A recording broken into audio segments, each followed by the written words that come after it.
this draft's going to start being all about defense? No, we didn't know going into it. We knew that was an emphasis. We knew there was an emphasis on finding guys that would play our style, the style that Rob likes to play with. I think we did a really good job finding those pieces. Yeah. And I don't know if it was all about defense. I think we got a couple offensive guys as well, and it was.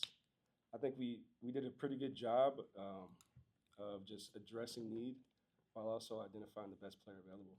You know, a good combination of that. So. How do you sort of, I mean, big picture, sort of look at value because there's, anytime you draft any player, people are going to look at a big board and say, if you overdraft them, how do you guys sort of assess where you're getting value for a player? I think we just trust our process, trust our scouts, ourselves, the coaches, and just how we all see the player and the evaluation, the fit for the 49ers. What role is that player going to play for us, and just how much conviction we have, and just trying to fit that player into our scheme. Yeah, a large part is knowing the market, knowing who's available, where we expect them to go, what positions are deep, and kind of having a feel for the entire picture. Kind of what John both indicated that they knew pretty early on Maiocco was the guy that they wanted at 11. At what point did you guys know? Were there moments that stick out to you along this process that pointed to him? Oh, I think we were all extremely high on him from the very beginning. For me, it started in the summer. I would say last summer, exactly. I loved watching this guy last summer. I loved watching him in the fall. Disappointing about the ankle injury, but we loved the way that he played through it. Loved his practice habits. When every scout went there, he still practiced through that injury. That really stood out to us. Yeah. Did you get to see him in person? So I saw him in training camp, and then I was at the Ole Miss Georgia game and pregame. That's probably when I really realized, hey, he's got an NFL body. He's made of the right stuff. He's serious. He just looked like a guy who would wear our uniform and represent us the right way. Talking to some of the people that said the more you watch him, the more you understand. It's not like something that you see maybe the first snap. What developed when you watched him repeatedly? Well, he executes his job at a high level. So whether it's setting an edge in the run game, open up lanes for other guys in the pass game, and then just beating blocks himself. He plays at a high level. He showed up in big games, and he just was an unselfish teammate, So I'll say he stands out right away. But he does jump off the tape. He does jump off with the way he can dominate people, his physical ability. So when the people have that type of movement, power, acceleration, those things stand out.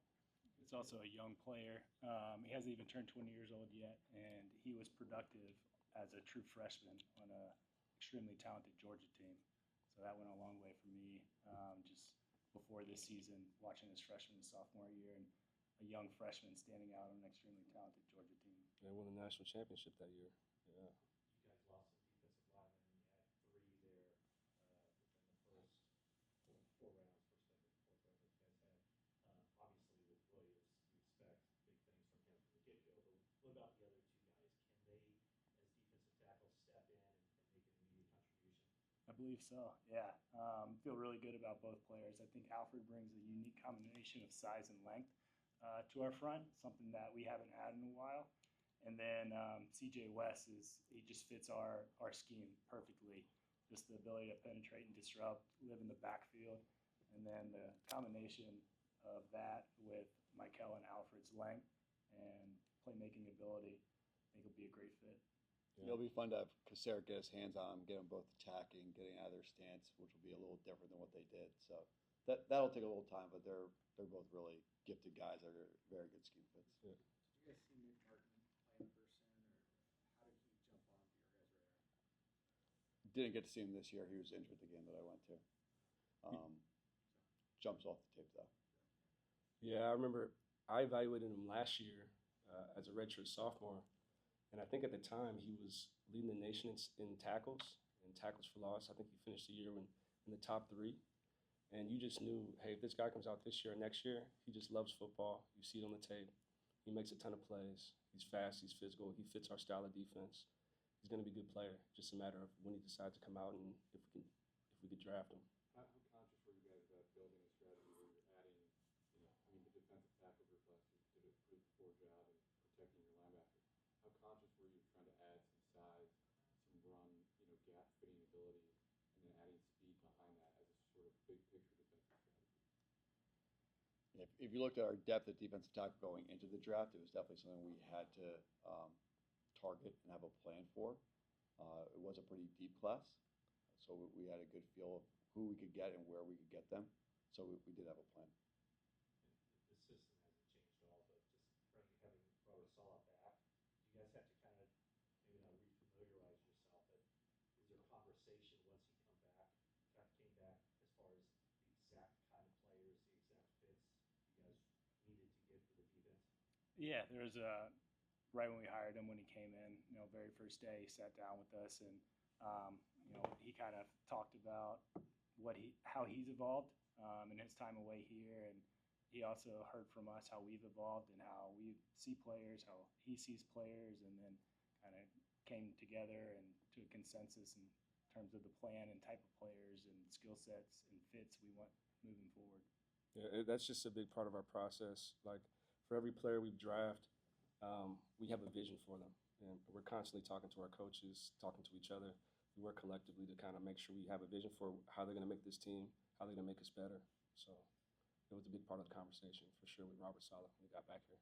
Were you surprised to see Cole being available that low in the 7th round, just given it seemed like he had a very good athletic score for a lineman to be available that late in the draft? Yeah, I was, but we were also talking about how many good players were still available. I think it was a really deep year.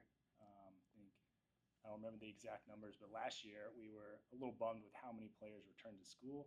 I think that showed a little this year in terms of the depth of the draft and how many good players there still were there in 6 and 7. When you enter a draft with as many roster moves as this team had, how do you balance best player available versus positional needs, and what goes into that process and collaboration as well? You said it, collaboration. And I think I just mentioned it before. You just have to have a vision for the player. I think one of the cool things is we did a really good job of marrying the two.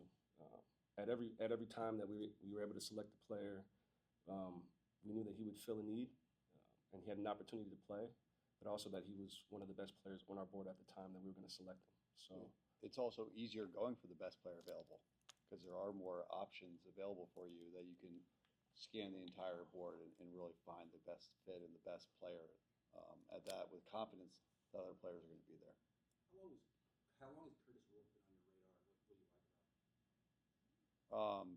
Curtis Rourke has been on. I mean, he's an older guy, so he's been on the radar for a while. I love the vision. I love the way that he plays the game. He plays quarterback at a very high level, processing his mind. He throws on time. He throws with vision. He's got all the ability to make every single throw in the pocket. So, I mean, there's a lot to like about him. Yeah, and he's a winner. He won at University of Ohio. He won at Indiana. He sees the field well. He's pretty accurate. He's tough. He played with the torn ACL. So he showed his toughness there, and he's a guy that we're excited about. Any of you guys go up to Oregon with John to check out then? And what did you think of Jordan James? Yeah, I did. Yep, we did. We were up there. We loved Jordan James. We loved him before we went up there off tape. We loved he had more burst acceleration than what we expected. So yeah, he's gonna be a great fit for us. He'll add a lot of value next year. Yeah, he didn't miss a game this year. Didn't miss any practices. He's physical. And then in the pass game, I thought at the pro day he showed that he could catch the football well.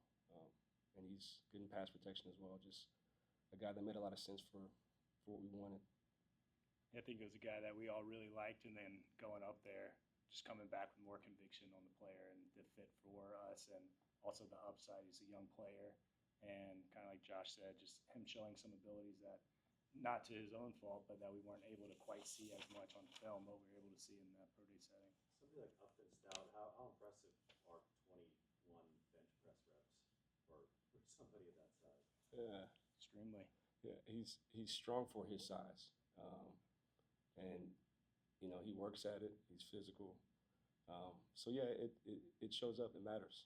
He plays bigger than he is. It seems like that's a commonality between Nick Martin, Upton, and now Alec last year, guys are a little bit smaller, but still really strong. Is that something that you guys were focused on, that combination of? I wouldn't say exactly that combination, but if you have a deficiency, then you have to make up for it somehow, sliding scale, if you will. And I think those players have shown, despite their stature being a little bit undersized, they can make up for it with their strength, their mindset, their physicality. Yeah, the physicality really stands out.